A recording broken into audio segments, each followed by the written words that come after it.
Air India की flight AI-171 की preliminary investigation में एक बहुत ही डिस्टर्बिंग डिटेल सामने आई है। अकॉर्डिंग टू रिपोर्ट्स, क्रैश से कुछ ही सेकंड्स पहले दोनों इंजन्स के फ्यूल कंट्रोल स्विचेस रन से कट ऑफ पोजीशन में शिफ्ट हो गए थे, जिससे दोनों इंजन्स की फ्यूल सप्लाई कट हो गई थी। जब इंजन्स बंद होने लगे तो कॉकपिट वॉइस रिकॉर्डर में एक पायलट दूसरे से पूछता है, Why did you cut off? दूसरे पायलट का जवाब था, I didn't। इसके बाद दोनों इंजन्स काम करना बंद कर देते हैं और प्लेन एयरपोर्ट से कुछ ही दूर जाके क्रैश हो जाता है। पर सवाल ये है कि फ्यूल स्विचेस किसने बंद किए जिससे प्लेन क्रैश हुआ? जानेंगे आगे वीडियो में। So let's begin. Air India की ये फ्लाइट अहमदाबाद से लंदन जा रही थी। ये प्लेन सुबह दिल्ली से अहमदाबाद आया था और अब लंदन जाने के लिए तैयार था। कॉकपिट में 56 इयर्स के कैप्टन सुमित सबरवाल थे, जिनके पास 15,600 आवर्स का फ्लाइंग एक्सपीरियंस था, जिसमें से 8200 आवर्स बोइंग 787 फ्लाई करने के थे। और उनके साथ 32 इयर्स के को पायलट क्लाइव कुंदन थे, जिनके पास 3400 टोटल फ्लाइंग आवर्स थे, जिसमें से 1128 आवर्स ड्रीमलाइनर फ्लाई करने के थे। चलिए अब नजर डालते हैं प्लेन टेक ऑफ सीक्वेंस पर। 1:33 PM और 45 सेकंड्स पे ATC ने एयरक्राफ्ट को रनवे 23 पर लाइन अप होने की इंस्ट्रक्शंस दी। वेदर बिल्कुल क्लियर था और कंडीशन परफेक्ट थी फ्लाइंग के लिए। 1:37 PM और 37 सेकंड्स पे प्लेन फुल थ्रस्ट लेता है और स्पीड पकड़ता है। इस फ्लाइट में टेक ऑफ को पायलट कर रहे थे और कैप्टन सिर्फ मॉनिटर कर रहे थे।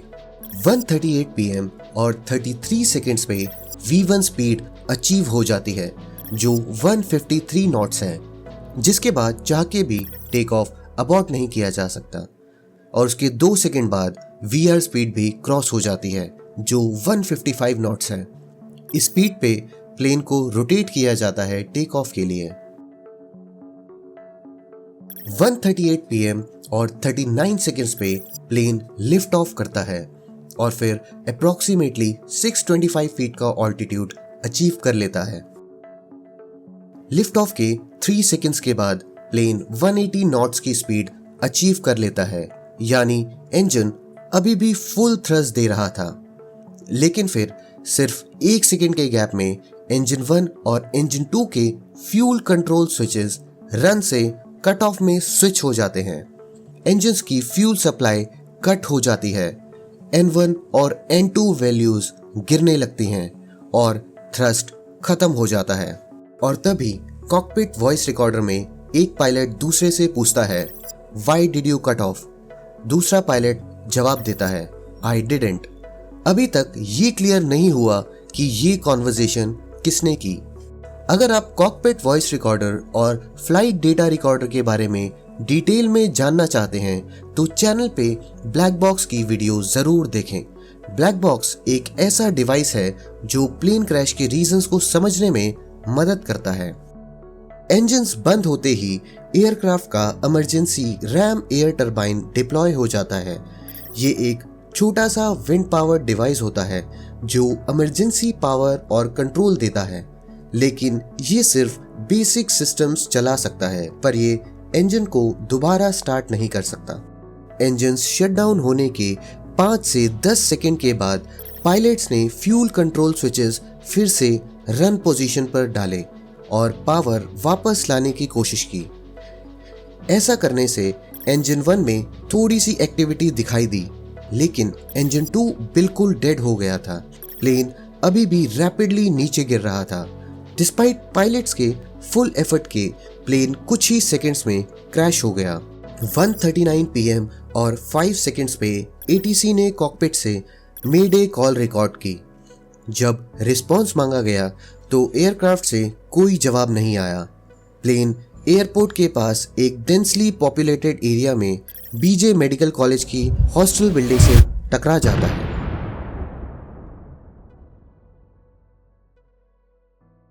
इस क्रैश में 12 क्रू मेंबर्स और 229 पैसेंजर्स की जान चली जाती है और जमीन पर भी 19 लोगों को अपनी जान गंवानी पड़ती है। सिर्फ एक पैसेंजर विश्वास कुमार रमेश जो 11A सीट पर बैठे थे वो इस क्रैश में मिराक्युलसली बच जाते हैं। रिपोर्ट्स के अकॉर्डिंग विश्वास कुमार ने डैमेज्ड इमरजेंसी डोर पुश किया और चल के प्लेन से बाहर निकल आए। रिपोर्ट्स में लिखा गया कि इंजन 1 का फ्यूल कट ऑफ होके दोबारा सप्लाई होने में 10 सेकेंड्स का गैप था। इंजन 2 में ये गैप 14 सेकेंड्स का था, मतलब कुछ सेकेंड्स के लिए इंजन्स दोबारा थ्रस्ट जनरेट करने लगे थे, लेकिन तब तक काफी देर हो चुकी थी। चलिए अब इन्वेस्टिगेशन के टेक्निकल क्लूज पर नजर डालते हैं। क्रैश के बाद फ्लैप हैंडल्स 5 डिग्री पोजीशन में मिले, जो एक नॉर्मल टेक ऑफ सेटिंग है। लैंडिंग गियर लेवर डाउन पोजीशन में था।